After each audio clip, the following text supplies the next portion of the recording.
Yes, yes, yes, yes, yes, yes, yes. Come on, let's go, people. You don't need the building. We're getting ready. What's going on, people? This is the Dawn in the building. You know what I'm talking about. It's all about sport. It's all about this round of the game right now. It's your Continental Sport TV. Can you hear me loud and clear, people? I'm in the spirit. Oh my goodness, it's gonna be loud tonight. I swear that it's gonna be loud. Welcoming this great gentleman all the way from United Kingdom. I call him Beyuz. It's Boyo. Kicking loud and clear as a Manchester United fan to the core, to the bone, to the flesh.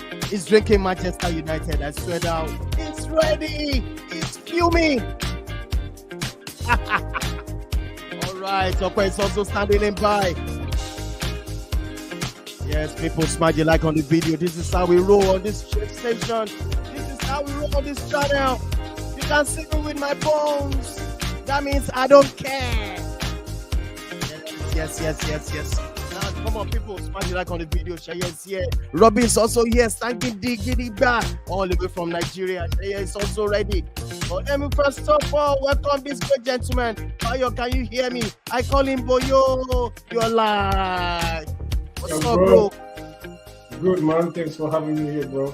All right, one love, people. Smash the like on for the video for this great gentleman all the way from United Kingdom. He's a Manchester United fan. He's ready. I know he got to say so many things. What's going on in Manchester United? Without saying much ado, please look at what the question, the quick debate. How I'm going to start off with you. Quick one, straight on. Which one do you pick? Yes. Look at the debate. Gerrard, Lampard, Scholes. That's one.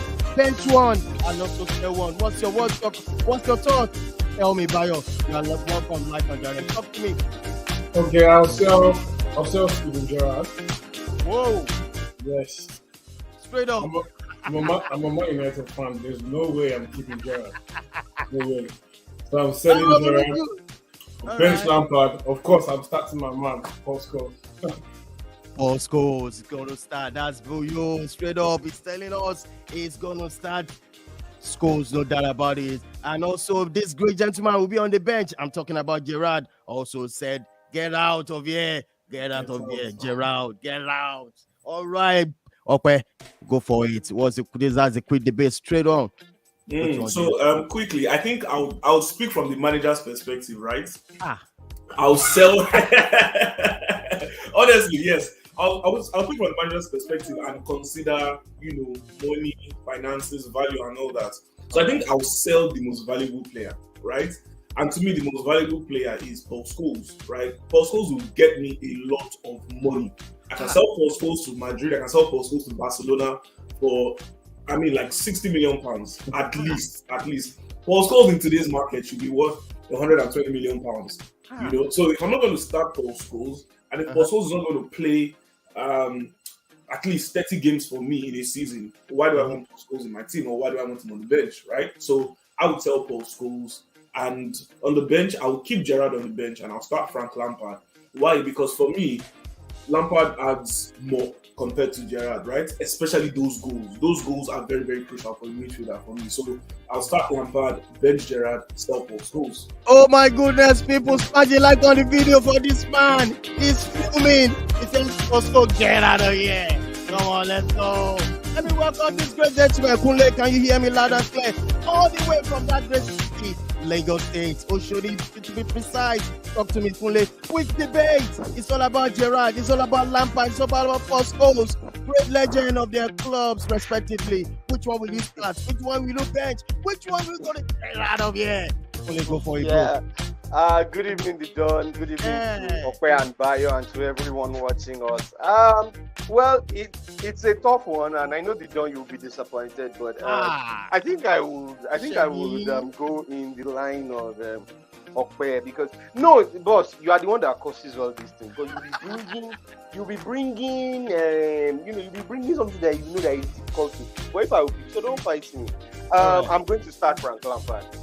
Like Okwe said, he's all about the goals.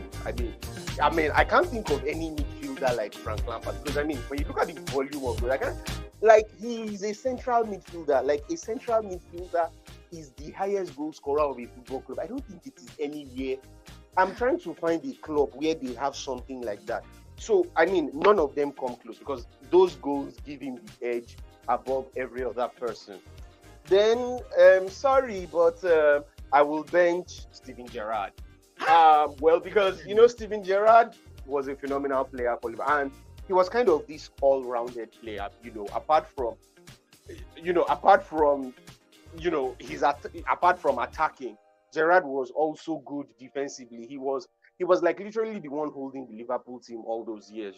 So I will bench him. And sorry, I know this is very bad because you wonder like, where do you want to put Paul Scholes? Yeah. Is it going to be that you said Paul Scholes and somebody else now? That is when I could have said, but between these two, I'm sorry, I think Lampard and Gerrard, they offered way more than them. Not taking anything away from him. It's not because I'm a Manchester United fan or anything, but I think Lampard and Gerrard offered much more. So sorry, I will have to sell Paul. Kule Chevy. All right, Kule, thank you so much. Welcome to the show. This is how we roll. I'm going to call on Irate. Irate is a Liverpool fan to the core, to the bone, to the flesh. He's drinking Liverpool. You don't need to ask him. We know his direction already. I know. How do you know? I know, but go ahead. Go ahead, Irate. Send Gerrard, Abby. Start from there. Irate, go for it. Yeah, thank you, Don. It's good to be here. This is a very interesting debate. All these midfielders are legends. They all played a part in the successes of their clubs. Yeah. It's a tough choice, honestly. It's a very tough choice. But if I have to start one, I'm starting Sir Steven Gerrard. Because for me, he's the most complete amongst all three right here. He can actually do everything you want in a midfielder.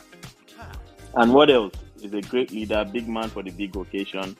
And if you compare the teams he played with to the teams Lampard and Scholes played with, I mean, Gerrard singularly dragged Liverpool several times, even under terrible managers at a time when Liverpool was 18th on the table.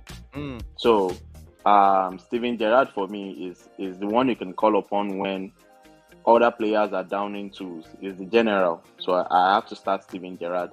Lampard, loads of goals. You can't take that away from him. A Premier League legend, a very good attacking midfielder in his prime. So I would have Lampard on the bench. Paul Scholes, unfortunately, I'll have to tell Paul Scholes. I told you, Don. I already knew that was Irate. I tell you. I'm not surprised. All right, welcome to the show, Irate. Let me follow this good gentleman, Nubian Prince. Nubian Prince, can you hear me loud and clear? You're live. Yes, I can hear you, Don. All right, quick debates. Gerrard, Lampard, or Scholes? Yeah, for me, I think, go ahead. Can I shoot? Yeah, for me, I think I'm definitely going to start Gerrard. Yes, everybody has spoken glowingly about the goal scoring attributes of Frank Lampard, and I think that is all there is to him. And for me, I think he's defensively unaware. He's not astute defensively. I think in Gerrard, you have an all-round midfielder, someone that can contribute his fair share of goals, someone who is a dead ball specialist. He takes corner kicks, and beyond that, he's defensively aware. I could remember the last Champions League that Liverpool won. Okay, the penultimate Champions League that Liverpool won, the Istanbul Miracle. We saw Gerrard playing as a right back in that particular match, if I could remember. And that was, against all odds, and he did very, very well. That was even when Liverpool were trailing 3-0. He was the one that started the remarkable comeback, and he was playing at right back. I've never, all my footballing life, I've never seen Lampard play a defensive position, either a defensive midfielder, or right back or left back position or centre back. But Gerrard can actually slot it. Of course, that's not his major role, but that tells you how defensively astute he is. So for me, I think Gerrard ticks all the boxes for me. And if I'm not playing Gerrard, definitely I would like to have someone like Paul Scholes on the bench. That's still someone who can score goals, who can, of course, do his thing to defeat. And of course, it's also defensively aware. We know the partnership Roy Keane and Paul Scholes actually had in the middle of the park for Manchester United. to propel them to glory in several competitions. For Lampard, Igorere, I'm telling you. The guy said Igorere. Let me tell you what he means by Igorere. He said, get out of here. All right.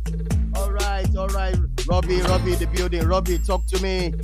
So welcome to the show. Which one do you start? Bench or sell out? Good evening. Good evening, League of Extraordinary Gentlemen. Well, let me just cut to the chase. I would take Frank Lampard. I would take Steven Gerrard as my first pick. Why? Because of what he actually brings to the game. This is somebody that plays with absolute passion, and this is something you really see in the class of players now. You can compare him to the class of Maldini, class of Scholes, and the likes of other amazing players out there who play with pure passion. So I would take Steven Gerrard first. I would put Paul Scholes on the bench. Why? Because Paul Scholes has this range of passing. There's something about him that motivates everybody around him. He brings in goals. He's stubborn, and he will not just let you go and attack his goal without actually committing something for the team. That is also something he brings as well to any team. And of course, we also that when he played for United. So for Frank Lampard, I would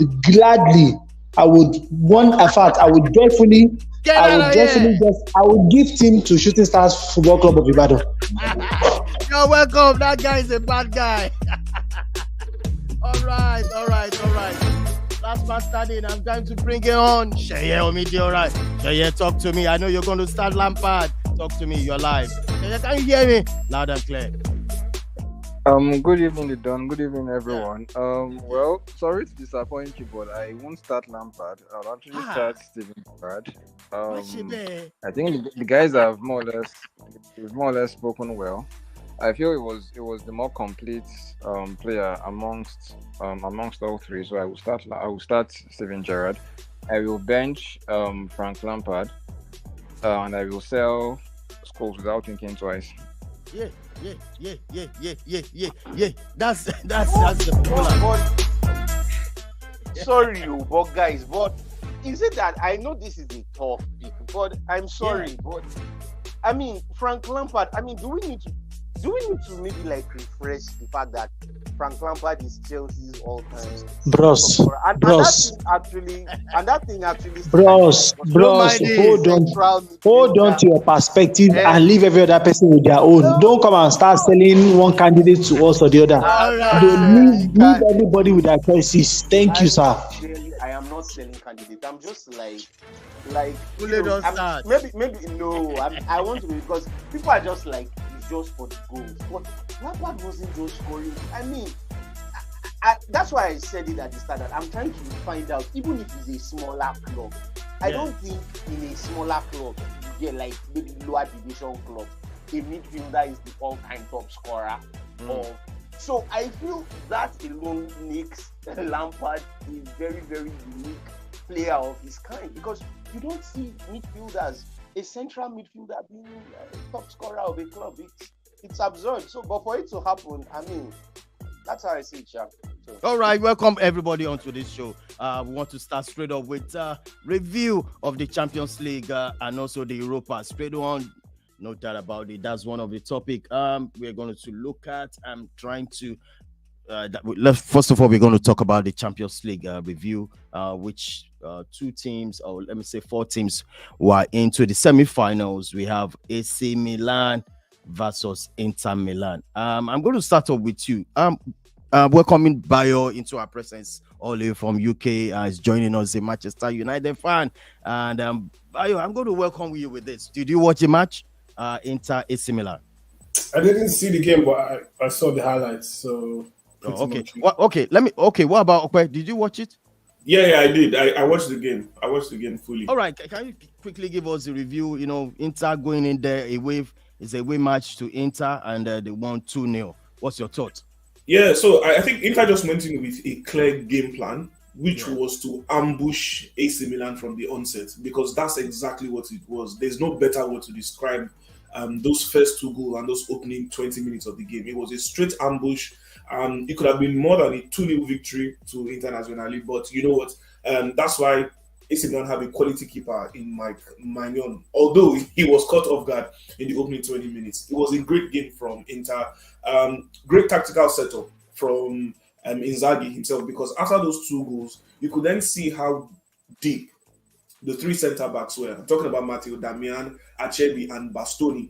It was just a clear game plan. After scoring those 2 goals, they made sure to sit back and to stop AC Milan's attack. It was so disappointing that without Rafael Leao, the only player on the field who could complete a dribble for AC Milan was Brahim Diaz. So it's so clear that AC Milan are reliant on Rafael Leao. That's why they've extended his contract. They want him to stay to 2028. Although I doubt if that's possible, because the wages that they've given to him, I think it's just a setup for a bigger team like Real Madrid to come in, offer him more wages with a valuable transfer fee and to get him out. But you know what? He's going to be back for the second leg. So maybe AC Milan can turn the tire around. It will be difficult. Why is that? Because in this first leg, AC Milan had the home advantage. They had more fans in the stadium. It was 70-30. The second leg is going to be the same thing. Now, Inter Milan will now have the home advantage because they'll have more fans in the stadium. And trust me, the fans play a factor in such a tie like this. It's a derby. And in the Champions League semi-final, it's going to be explosive. Yes. Let's move on to the next match. It's one of the beautiful, one of the best game ever I've watched in Champions League in recent years. It's all about Real Madrid versus Man City. I'm going to start with you on this. Did you watch the match? Yeah, I watched the game. Yeah, please, what's your thoughts? It's a beautiful game. Beautiful game. Yeah, beautiful game. Great game of football. I would say both teams respected each other probably a little too much. Real Madrid were, especially in the first half, hiding in their shell. And I would say it was like when Real Madrid were not at their best, they scored the goal. And also the same for Man City in the second half. For me, I would say the most disappointing part of this game is the fact that we all expected maybe more goals with the attacking players that both teams have in their armory. So I would say for me, Haaland was isolated and Bernardo Silva and Grealish didn't help in any ways. But Man City was able to dominate the middle of the park, and Real Madrid were trying to play more on the counter-attack and controlling the game at certain parts. But for me, overall, I think it's a game that deserved the draw, given how both teams played. I think Man City will have to play better at the Etihad. Definitely, they have to. I don't think, Bernardo Silva and Grealish, they'll probably not even start the game.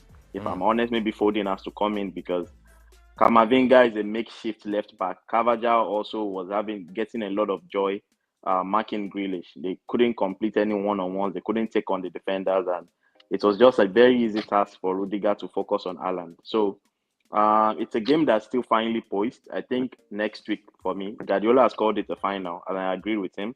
That is the final.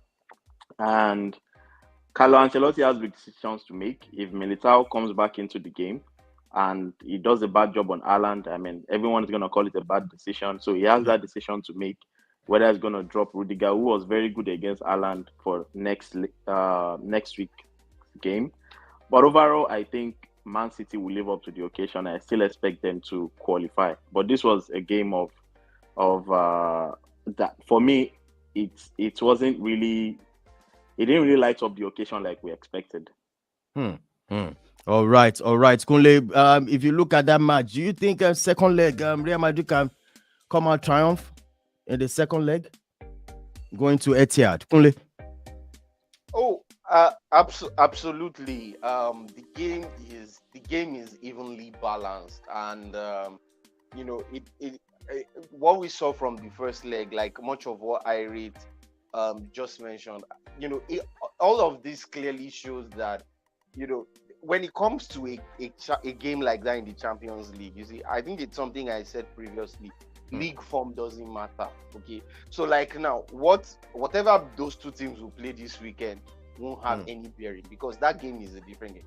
I remember how some people were like, "Oh, Man City, Man City are going to, they will beat Real Madrid this time around because they are in good form and all." But like I already mentioned, Haaland was Haaland was isolated. The Jack Grealish who has been in form was quiet. That's why I say it's the Champions League, so anything can happen at the Etihad Stadium. Again, as I said, there are going to be big decisions for the managers to make, and I feel those decisions that they make will actually have a bearing on. It's going to really have a bearing on the game. So it can go either way. I mean, City can win. I don't feel there's anything about home advantage. It's all about who capitalizes on moments, takes advantage of it, and maybe is able to control the game from there. That's what is going to be the deciding factor in the second leg. All right. So I'm going to have a quick question from Robbie. Which team do you see in the finals of Champions League? Well, this is a difficult one to call because everything right now is based on speculation. Even as it is, AC Milan are still not; they are not out entirely. Like my father would say, a 2-goal lead is a very dangerous lead in football because before you know it, it can be wiped off in less than 5 minutes if the opposition actually knows what they are doing. So let me first start with Inter Milan. Because of the fact that they have a 2-goal lead going into this game, and we are presuming that they will still play the way they did in the first leg. Let's say Inter Milan have a foot in the finals, or they are more or less, let's just say Inter Milan in the finals. For Real Madrid, Manchester City, I would go with my gut rather than what I see in front of me. So I'll go with Real Madrid to make the finals. Real Madrid to make the finals. What about Inter AC Milan? Robbie? I'll go with Inter Milan to make the finals. So I'm saying Real Madrid and Inter Milan in the finals. Wow. That would be very, very, very interesting one. Let's move on to the Europa League at the moment. Sheye, this Europa League of a thing. I mean, this coach called your former coach now. Remind me of this guy's name. Your former Jose Mourinho. Yeah, Jose Mourinho. He's off. I think he wants to win this one. He wants to win this one. The result says Roma 1, Leverkusen 0. What's your thought about the game? Have you watched it? Yeah, I was quite unfortunate to avoid the game because it wasn't the spectacle I was hoping for. I think the chances were few and far between. But the reason I saw the game was because due to the narrative with Jose Mourinho taking on Xabi Alonso. If you remember, a few years back, Mourinho actually more or less said that Alonso would be a good coach or would eventually become a coach because he had played under several top managers throughout his career. So it was quite lovely to see them go head-to-head in the semi-final in the first leg. I think Leverkusen actually had a couple of chances to have scored early on, but they could not. They had half chances, but they could not convert the chances. They could not convert. But then Bove was able to score after half time. And then I think Leverkusen tried to rally late on, but they just couldn't score. And they actually had a chance through that fell for Frimpong, but it was blocked basically on the goal line. So I think it's still fairly in the balance. And one thing I actually spotted, which I mentioned earlier today, somewhere else actually, is that all four teams in the semi-finals, they actually need to win this tournament to make next year's Champions League. Because reports coming out of Italy, they suggest that Juventus will be handed a 9-point deduction. And if that happens before the end of this season, it means they will fall to 7th place in Serie A. And Roma, obviously, right now, they seem to have more or less relinquished trying to battle for the top 4 spots in Serie A. So the teams they more or less prioritized the Europa League. So they want to win the Europa League. Leverkusen as well. I think they're about 6 or 7 points behind 4th place in the Bundesliga. Sevilla, obviously, we know they've struggled all for the majority of this season. So they won't be able to make the top 4. So all 4 teams in the semis of the Europa League, they need to win this to make next year's Champions League. So I think that makes things rather interesting going into the reverse fixtures next week. All right. Straight up, Nubia Prince, which team do you see in the finals? Roma, Leverkusen, Juventus, and Sevilla. Yeah, I'm looking at Sevilla.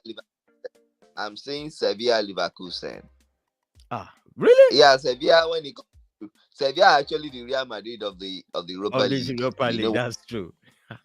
We know what they have a rich history in the competition. I think between Leverkusen and Roma had the opportunity of putting a gloss on that victory. They didn't, and that might come to haunt them in the second leg. I know Mourinho wants to do a master class of defending, then trying to eat on the counter. But if Leverkusen scores the early goal, and let's not forget that there is no away goal rule here. So to a large extent, you need to outscore your opponents literally. I think Leverkusen would do just the needful to edge Roma.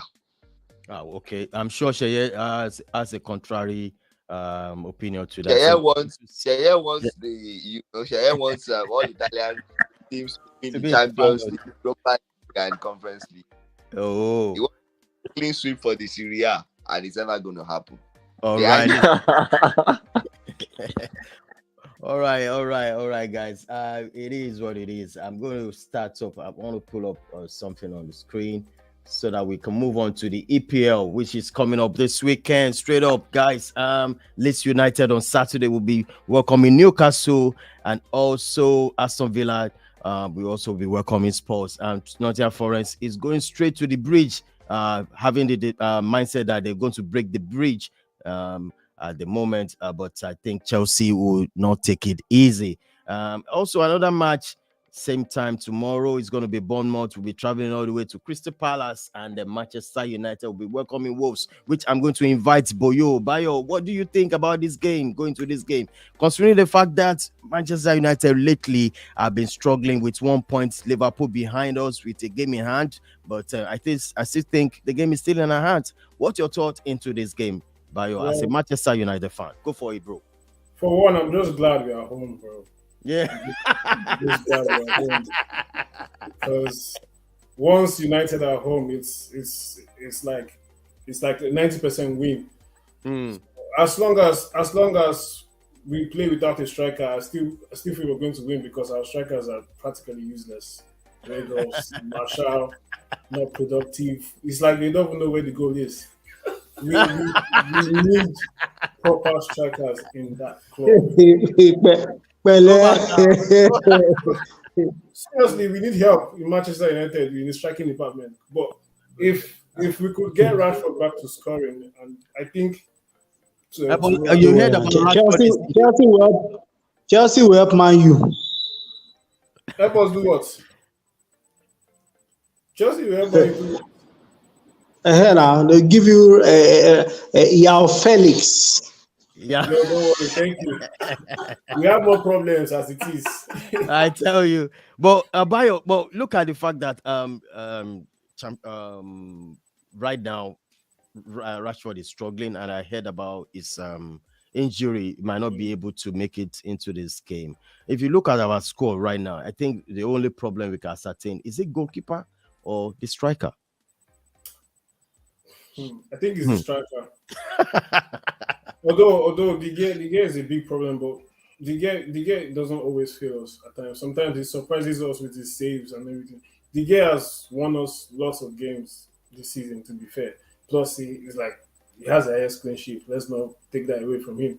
So, but in the striking department, you could see the last game we played where Bruno Fernandes was frustrated because he gave Marshall a clear-cut chance. What chance? Clear-cut. All he had to do was just head the ball in the net. That was it. So we need a clinical striker, someone who could finish like that.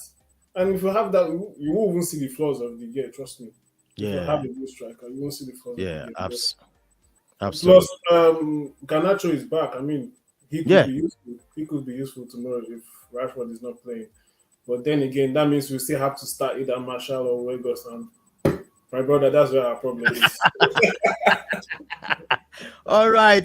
Southampton also will be welcoming Fulham tomorrow. On Sunday, it's going to be Brentford, West Ham, and also Everton, Man City. Prof, you're in the building. What do you feel about this game? Is it not going to be a banana skin game for Everton and Man City? I mean, banana skin for Man City.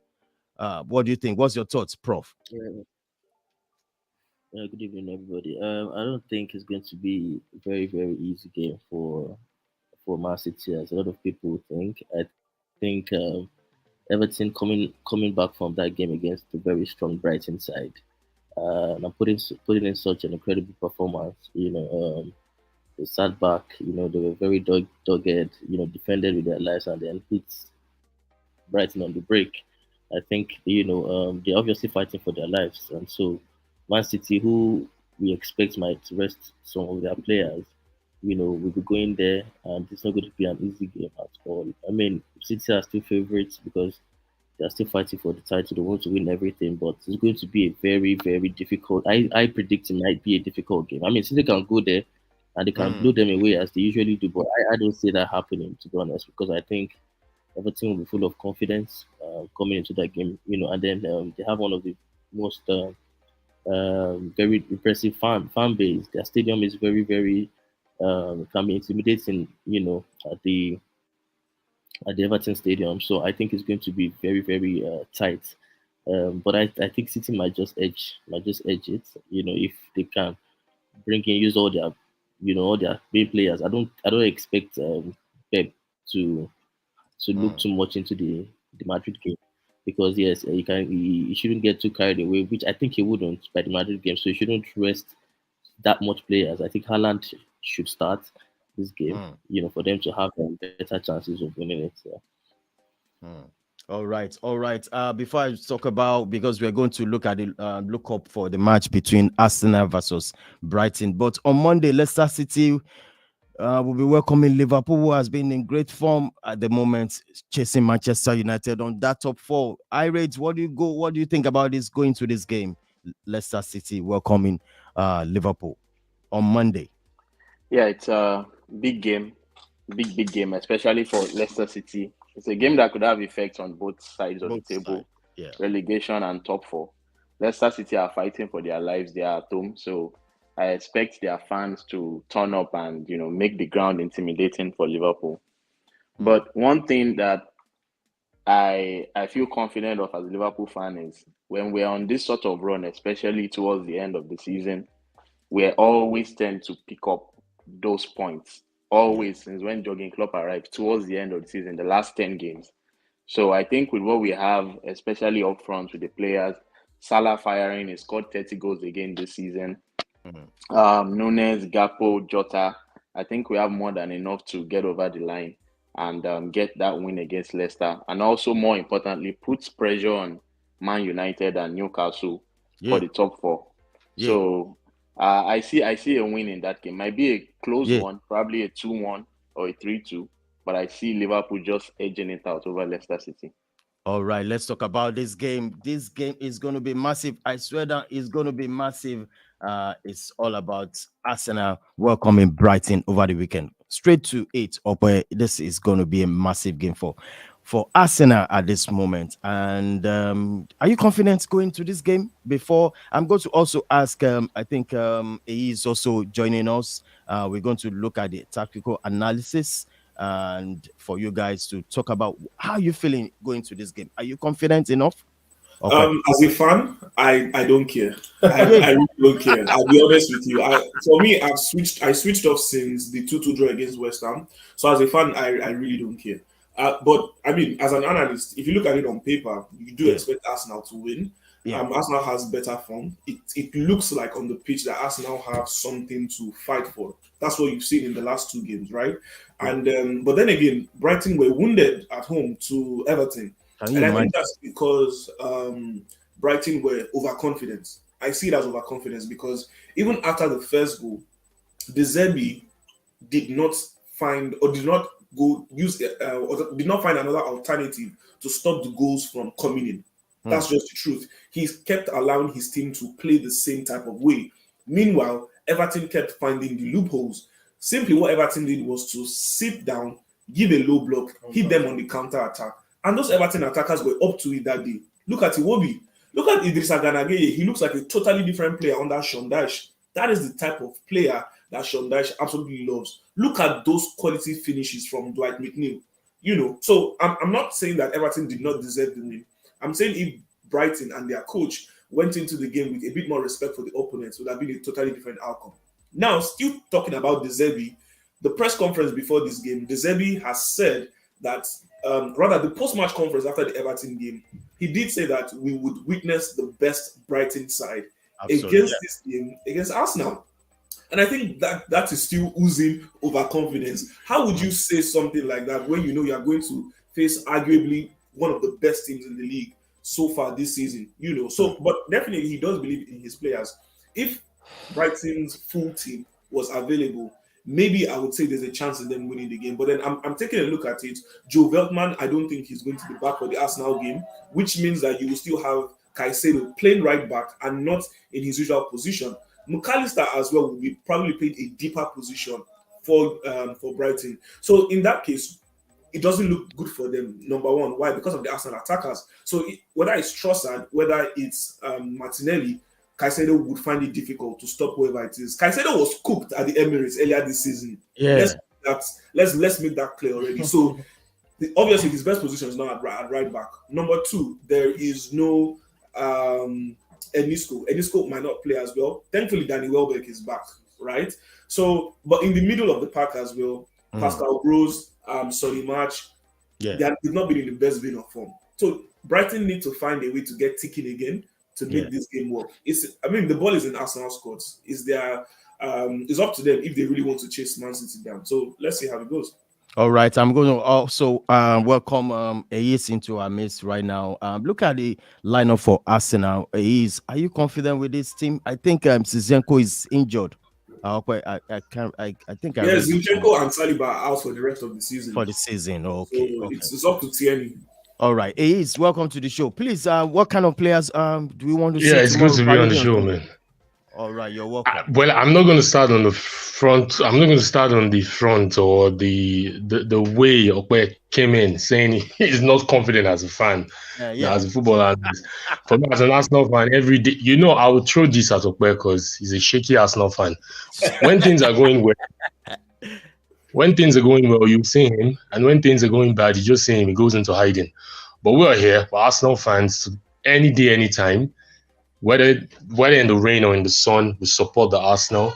And the positive I can take out of this season, despite dropping points and losing that first position for Man City to take over, there are a lot of positives to take on this season. And I hope if we can build on what we are doing this season already, definitely we can go places. It said it all, depending on how Arsenal want to approach the game. And we know Brighton. Brighton is not the type that pack the bus or want to play low blocks. They will always come out attacking, whether they are home or they're away. And these are the kind of fixtures that will play into Arsenal hands. Let's not forget the fixtures at Amex, their own stadium. When we went to the first leg, when we won, as at 70-something minutes, we're 4-1 up, close to the end of the match before they pulled one back 4-2, and they pulled another goal back, which was ruled offside. And I think we dominated that game. So this is kind of game where you would see Arsenal come out all guns, all blazing, and hopefully, if the result of Everton versus Man City favors whatever they will be doing on that day, so impetus, the momentum will drive them to see how they can get a result against Brighton. I hear everybody tag Brighton as one of the big teams or they play good football. But yes, they've been there this season. De Zerbi have done a good job, with all due respect to him, when he took over Graham Potter. He has taken Brighton to another level. But they are the level where they can spring a surprise at Emirates with that bashing against Everton at home.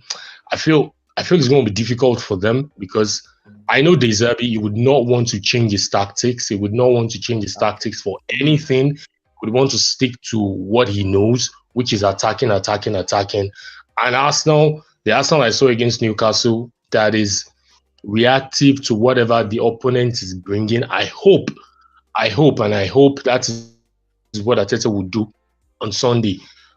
Study your opponent, react to what your opponent is bringing, and counterplay whatever your opponent is bringing. And I see Arsenal just overturning Brighton that day. I don't know the score margin, but I just feel it's going to be a comfortable win for Arsenal. Yeah, comfortable win for Arsenal. That's the point. Looking at the table right now, Man City 82 points, Arsenal 81 points, Newcastle 65, Manchester United 63 points, Liverpool 62 points, and Brighton 55 points. Prof, do you think how this league is going to end? From your own opinion, what do you think? How do you mean? You mean the? Yeah, is this You mean how the way table? the way the table looks like right now? Is this how it's going to end? I mean, it's very. There's a lot to.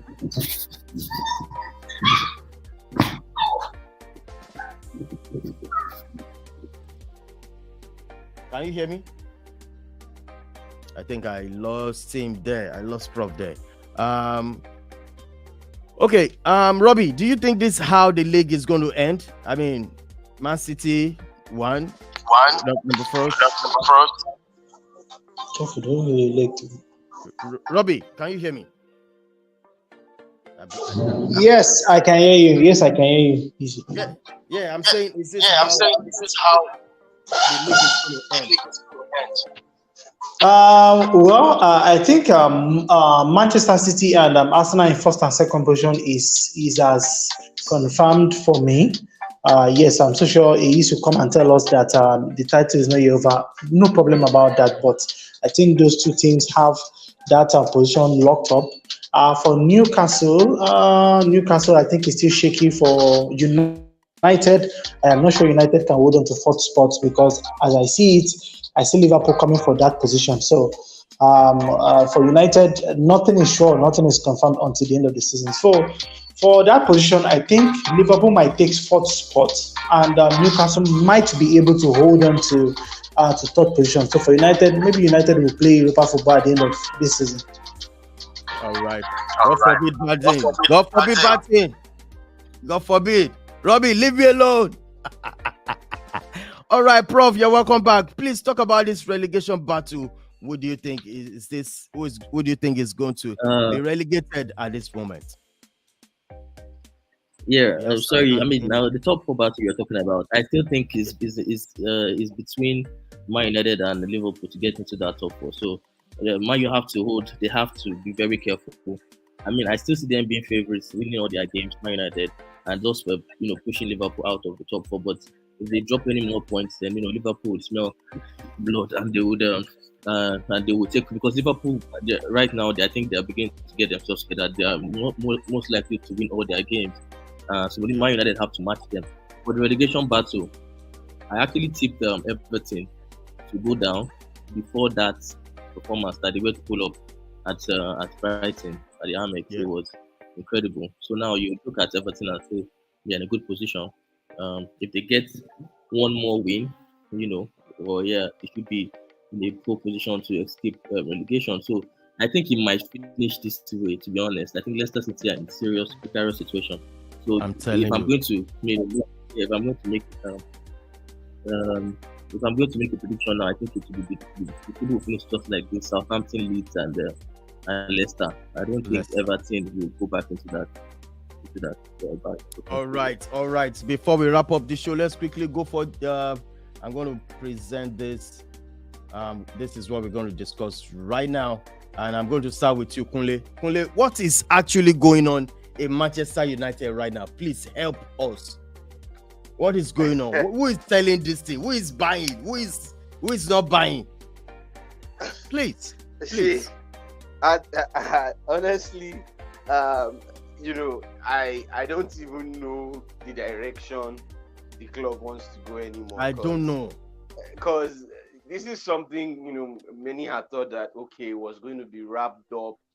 Maybe I think was it maybe around December or thereabout, so that like there was going to be adequate preparations for whoever the new owners are going into the summer and all of that. But no one knows what is happening, and because of that, it's already putting United's summer transfer plans into jeopardy. In jeopardy, because everyone's been saying, "Oh, we need a striker, but where's the money that I mean, for owners who are looking to want to sell the club, I don't think they are going to be dropping. They are going to be dropping funds like that. So I honestly don't know where it's going. Who looks likely to by, whether it's the Qatari businessman or what's his name, or Jim Ratcliffe. We don't know, because we just hear it's already even becoming so frustrating, because I swear down. we've even heard from people who from some interested parties in the past that they've actually mocked the club, that it's just everything is just a mess. So I think maybe at this point we'll leave it into God's hands. Whichever way it happens. All right, Bayo, do you have any? What do you think about this sales of Manchester United? What's your thought on this? Well, the thing is, the Glazers did not expect much interest from businessmen, like how it is happening now. So now they are trying to milk it and trying to get more money. They went from selling majority shares to now wanting to sell minority shares. Like, the point is, we do not want you guys as the owners anymore. We want new owners to come over, people that are willing to spend, people are willing to renovate the stadium, to put money in the team. But then they're not coming to say we want to be the major shareholders of the team, of the club, and we just need support. They're basically asking for support, people to help them chip in some money, and that is what we don't want. We want total control of the club. We don't want you to be taking money off us and then giving us chicken change back. So for me, I just think the Qataris will just edge it off in the end. They'll take over the whole thing in the end. They're just stalling it, and the Qataris will definitely drop more money, because the Glazers are just looking for $1 billion more, $2 billion more. And the only people capable of dropping that money is the Qataris. For sure, they're going to get the team at the end of the day, and that's what we want. That's what all Manchester United fans want. If we get them in, we're getting any striker we want, any player we want. Mark that, bro. Yeah. So I'm going to ask you. Sorry, Don, I want to chip in something. Sorry. And I want Manchester United fans to address this. Is it not? I see it as if it's been unfair to the Glazers when you say they don't spend money, because the facts are there. When you look at the past 5-6 seasons, I think Manchester United rank among one of the clubs that have spent more in terms of transfer fees, in terms of transfers, in terms of money spent on transfers, players coming in. For me, I just feel it's unfair. What do you guys think about it? Because I hear Manchester United fans saying the Glazers are not spending money. When you look at the stats out there, Manchester United rank among the guys that have spent a lot of money during transfer period or windows. We are basically spending borrowed money. All right, Kunle. Yeah, Kunle also. Kunle, please, can you please answer? Because people always think why. Yeah, I just want to answer to what he said. Why fans are aggrieved is because, like, you see, the money that the Glazers have spent isn't their own. Like, it's money that has been made from the club that they are applying back in. They have not used like a cent of their own. Like, okay, like the way, that's why fans are excited that these Qataris are going to bring funds.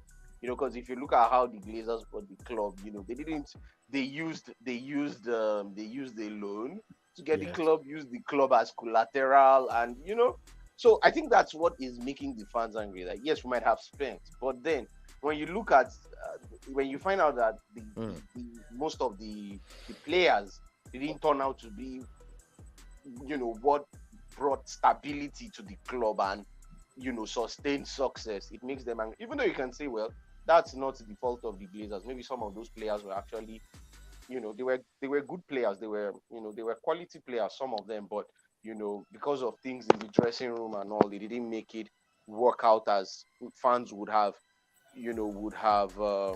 liked it to be. A clear case is Anthony. I remember now, everyone was like, oh, Anthony during the summer, but now they're already like, some fans are like, get out of here. Not that he should go out, but like, we need a better winger. And I'm like, oh, here we go again. You understand? So I think it's just from the fact that the transfers haven't really brought sustained success, and the fact that those guys have not used their own money, or to finance the club. And that's why the club is where it is today, where training facilities have not really been improved. Stadium, the Old Trafford is kind of, do I use the word, decaying and all of that. So that's what I think is making fans annoyed about. All right, Nubia Prince, you want to chip in something before I call on Irate's opinion on this Manchester United sale? Nubia Prince, go for it, bro. Yeah. For me, I actually think that they don't know what they want to do. That's the truth, because they keep saying Manchester United have not spent money. Let me put it in proper perspective. Manchester United have spent the highest amount of money in the transfer market amongst the English clubs. No English club has matched them, and yet they just won their very first trophy this year in like 6 years. I even feel that anybody celebrating Carabao Cup amongst Manchester United fans are actually just lovers of mediocrity. How can you be celebrating Carabao Cup? I mean, because I was saying that Carabao Cup is so useless. If you want to know how useless Carabao Cup is, you discover that for the Community Shield, is usually the winner of the Premier League and the FA Cup. Now, if somebody wins both titles, they go to first and second. They don't even remember Carabao Cup winners. That tells you how useless the trophy is. So for crying out loud, a club like Manchester United, with the heavy investment in transfers, they should be fighting for the Premier League, settling for Carabao Cup. And as it looks now, top 4 is not even sure for them. Fourth spot is not even sure for them. And they spent some very, very good money. I mean, if you go and aggregate how much Manchester United have spent in this, in the social era / this guy's era, at Ten Hag, they almost spent £1 billion. What do they have to show for it? And in that period, they made mediocre signings. In that period, they brought in Maguire. In that period, they brought in Wan-Bissaka, who cannot even cross to save his life. They brought in Jadon Sancho, who at worst has been a mediocre signing, and at best has been just a little bit, he has been below average. They brought in Anthony, who for me is a waste of space. I mean, wow. Garnacho is even way better than him. Somebody was saying that he wonders why Anthony cannot play like for 100 million. Does not mean he's going to turn into a Ferrari, which is obviously the perfect analogy for what Anthony is doing. And Anthony is one of the reasons why Modric went for that amount of money, because everybody is pointing fingers at Anthony and say, if Anthony can cause this, my player is even far better. I mean, look at Anthony. Can you talk about Rafael Leao in the same breath as Anthony? No. And Rafael Leao is not even meant to cost 100 million. But when you bought Anthony for 100 million, how much do you think Rafael Leao is going to cost? So you are saying, are you now saying that you prefer Glazers to be? I mean, they shouldn't go, or they shouldn't sell it, or we shouldn't criticize them. That's not the problem.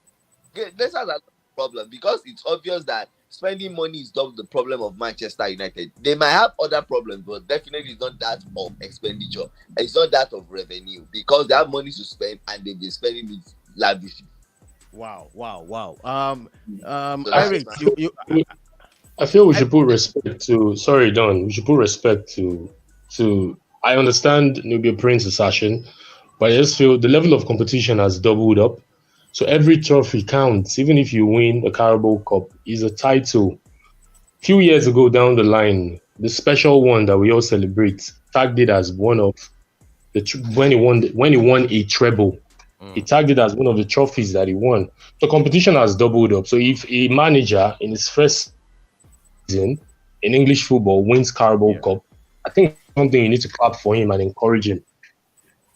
All right. Irate, finally on that note, what do you think about the Man United sales? What's going on? Yeah, I think Kune was spot on. It's not just about the signings. Of course, Man United have spent a lot of money in recent years signing different players, Pogba, Schweinsteiger, Marcus Rowe, just to name a few. A whole lot of players that didn't do the team any good, honestly. And not just players, even managers. I think David Moyes signed a 6-year contract and he was relieved after 8 months, so they had to pay him off. And then they brought in Louis van Gaal. I think he had 1 year left, and also he was let go. Then also Ole Gunnar Solskjaer and then Mourinho. So a lot of money has been spent, but has not been spent in the right direction. And it's not only about the money they spend on transfers, also about, like Conley said, the training ground needs to be improved. Old Trafford, we're even hearing at the time that the roof in Old Trafford, when it's raining, it's leaking. So that is not good for one of the iconic stadiums in England and one of the biggest, even not the biggest stadium in England. So that's why the fans are aggrieved that they want owners who are willing to come in and spend lots of money, renovate the stadium, renovate the training ground, put the club in a new direction. Just look at Newcastle. Look at the way they are handling their business. And also they are seeing on the other side how Man City's new owners are spending loads of money and changing the fortunes of the club. So that's why Man United fans are aggrieved. I think the Glazers still want to have a hand in running of the club one way or another. That's why they prefer Jim Ratcliffe. But the other Qatari owners, they just want to buy it completely, and I don't think the Glazers want that. And then the fans don't want the Glazers to have any hand anymore in running of the club. So it's I see probably some protests are going to be coming up. Maybe this, I think Man United is playing at home this weekend. Yeah, if not this weekend, maybe the next home game, maybe the fans will protest again and everything. So, it's the Glazers are not ready to let go. That's what I can see from this potential sale. That's why they prefer Jim Ratcliffe, and then the fans don't want the Glazers anymore. But at the end, I only see the fans winning. I don't see how the Glazers can win this battle, in my opinion. All right, Bayo. Finally, which one do you prefer? You said Irate said the fans want Qatari, and but I think the Glazers wants to go with Jim Radcliffe. What's your opinion? What's your thought on this? Which one do you prefer? Is it the wealthy people that can buy it off once and for all, or Jim? I prefer the wealthy people. I prefer the Qataris any day, anytime, because they will invest a lot in the team. Because they will try and make a statement for like taking over the whole club. They want to make a statement. They want to renew Manchester United, put everything in, invest. The manager would have every single thing he needs to get the club back to the top. I mean, I'm sure that will be the mission. And they will pay the debts too. They will clear the debts. Clear the debts, yes. So to get Manchester United to the top, we need money to do that. Yeah, everyone is saying we've spent a lot, but I don't think Manchester United have ever gone for players that the managers wanted. We always went for like second-hand substitute. Like the funny thing is, Eric Ten Hag did not want Casemiro, to be fair. Yeah. To be fair. So Manchester United always go for like substitutes and then make money from sales. So I mean, these Glazers guys are really they're not really doing anything. We are making the money ourselves. All right. Okay. Robbie, you want to say something quickly before Okay. I think it's quite unfortunate how the Glazers are being greedy about what is going on with the club right now. And of course, if you check the amount they want to sell the club for, it is more or less a record fee for a club or more, or a franchise, £6 billion. Even the sale that was made in the US was not even for that amount of money. So why not just drop the club, go onto your yacht, sail into the sunset, and at least have a wine to toast about what you've been able to do with this club? Because I really don't understand why the Glazers are still sticking around with the club. Sell off the club and go leave the new owner to do whatever it is he wants to do with the club. But you still want to be a part of the club. You want to sell the club. You still want to be a part of it. And you want an owner that more or less is still not just going to give the club a clean bill of health. It is not done anyway. So for me, I think it is just greed on the part of the Glazer families, and the fans should do everything they can to fight them and send them out of that club. All right, Sheye. Please, I would like to also just put my contribution in as quickly as possible. Number one, let's just make it clear. The Glazers took over United as a business proposition. Immediately, the Glazers took over United backwards in 2009, if I'm not mistaken. They put the club in the stock market. That was the first indication that it was just a business. talking about players that United signed, I heard when Nubia Prince was speaking about that they should show more for it. The truth is that, just like Bayo said, United have not been signing players that the coaches wanted. Mourinho complained about this vigorously. They never signed the players that the coach wants. They signed players who have good market value and will bring good returns for the club. It's the same thing they did with Pogba, same thing they did with Ronaldo, same thing they did with Casemiro. Ten Hag wanted Frankie de Jong so much, but obviously because we saw what was going on with Barcelona, Frankie not wanting to leave, it was difficult. They went for Casemiro, but it's all about the business for them. Now, why is it that the Glazers have now changed their mind on letting go of the club totally? They've seen that potentially, if the Qataris do take over, they know that these lots have more money. Yeah, pump it back into the club, and the club will become more successful as an entity, not as a business proposition. Do you understand what I'm saying? So the club will cease from being a business itself, and on its own as an entity, will then begin to provide profits. That's what the Glazers want to do. They've seen the offense already, right? And they don't want to let go totally. That's just it. We need to look at it from the business angle as well. They are very smart men. They still want to make money, even though they won't have a major input in the team. Yeah, that's it. Well, this is how far we can go, people. This is how far you can go with. We want to thank you, Bayo, for showing up for the first time on the show. Bro, thank you so much, Thanks, man. bro. All right. Thank you so much. Also, Robbie, one love, bro. Bye for now. Thank you so much. Yes, Nubia Prince, one love, bro. Thank you so much for showing up. All right.